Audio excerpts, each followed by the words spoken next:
find out who made that call. Thanks very much, guys. I am joined by Fnatic's coach and AD Carry, Daylor Reckless. Thanks for joining me. You guys picked up 1 point on the day, and that's going to be, totaling 4 points on the week. So you sit solidly in that second place position as of right now. Going over first, Daylor, I want to ask you about maybe some of what you said backstage to the guys, because after game one, it's a really, really rough situation. How do you, as a coach, get them back in the right mindset to win another game? I think first game it was really clear for everyone why we lost. Basically, we should have continued pressuring all the lanes, but instead of this, we decided to group and try to force Nash. And if we were really ahead on the top lane, so if we continue just pushing ADC one side, pushing mid laner, pushing top lane, they cannot contest. And if they double TP somewhere, then we will take objectives, right? But instead of this, we decided to group. And then we didn't cover properly the flanks, and at the same time we didn't prepare properly for it. So we got flanked, and actually this was the story of the game. We got flanked multiple times and we couldn't win. So when the game is lost in such a clear way, the players understand it immediately. So it's a mistake that maybe happens multiple times in the same game, but when the game ends, everyone talks about it, thinks about it, and it's something that it will never happen again. So I think these kind of games that you lose like this, then it's really easy to reset your mind and focus for the next game. Wow, really insightful, actually. And Reckless, just for you, just coming into the second game with that, kind of knowing in the back of your head that, okay, we know exactly how we lost this, we know how we can get into game two. How did it make you feel going into the second game? Well, I guess I should rephrase that. How did it like affect your mindset into game two? Was it just a let's simply just play cleaner? Well, as Daylor explained, it was pretty clear to why we lost the first game. And I think that also made it sort of feel like we almost won it, because we were so aware of what we needed to work on moving into game two, because we had a very similar drafts from our side, and they sort of, I guess, picked a similar comp as well. So it was pretty clear for us what we needed to do moving into game two, and I think we executed it much better than we did in game one. And I guess even though the series was 1-1, it felt good to see that we were able to adapt in such a manner between games, because moving into the playoffs, it feels like if we're able to replicate something like this again, we will be a really strong team. Yeah, it's very important, especially for series.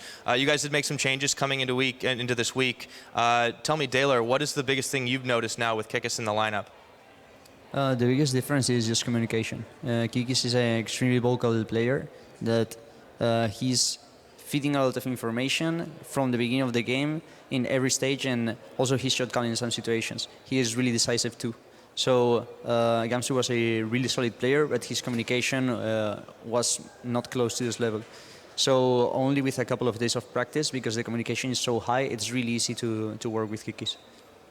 Okay, well, that's good to know. Now, for Reckless, I want to go back to you for the last question. Looking at the rest of the teams, obviously there's this very clear top three here in Europe right now that you guys are among. How close are some of the teams that are just below you guys, though, to the top three? Even with Schalke taking a game, it was very surprising still off of you. How do you think the team's strength pans out the rest of the LCS?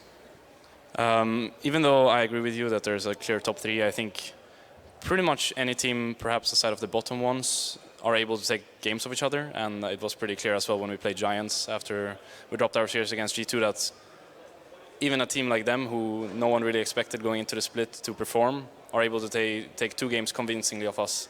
So pretty much any series we're playing in these last 2 weeks, I think we'll just have to prepare in similar fashion to as if we were playing G2.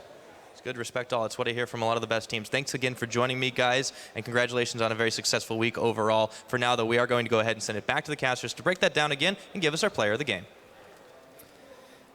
Thank you very much, Pyra. It's great to hear from Daylor and Reckless talking about the game, talking about the mindset, and going into it. I really like the answer from Reckless saying that even though it was a 1-1, they took a lot of positive things from the game. Yeah. I still feel like the majority of the games that I have watched over this week of LCS has been slightly better than what I've seen in the last few weeks. The only big criticism I have from today is the number of Baron steals.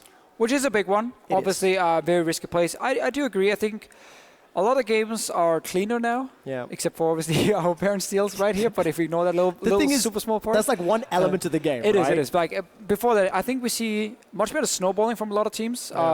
Finishing out games, or at least getting the advantage where you're supposed to win the game, is better like the early to mid game. So I think it's trending upwards. I think it's very slowly. I don't think we are nowhere near where Europe wanted to be. just yet. I agree. As a region, I think that's for playoffs. I wanted us to be. No, that's the thing, right? This is for playoffs. We want to see that when teams really start practicing for that. I think it is. The games have been entertaining for sure. I just want to see more of them, and I like the fact we have this middle of the pack fight between like Vitality, Schalke, Unicorns, H2K, Giants. These 5 teams all like fighting to make it into playoffs and avoiding relegation. It's also good because it keeps them trying hard. Before we carry on talking about that, we do have to award the player of the game for Game 2 between Fnatic and Schalke, and the winner is Kikis. Great Irelia performance, as we have the super zoom in there. Really stepped up. And again, Kikis, nice zoom. Another series, another day, instantly showing the value that he brings, and hearing from Daylor as well. A lot more communication. Of course. Again, this is what we talk about. Very vocal player, always talking, making calls. So it is great. And the fact he's been showing up individually as well, it's been huge. He's been getting quite a lot of solo kills up in the top lane. So definitely a good start for Kikis. Important, I think.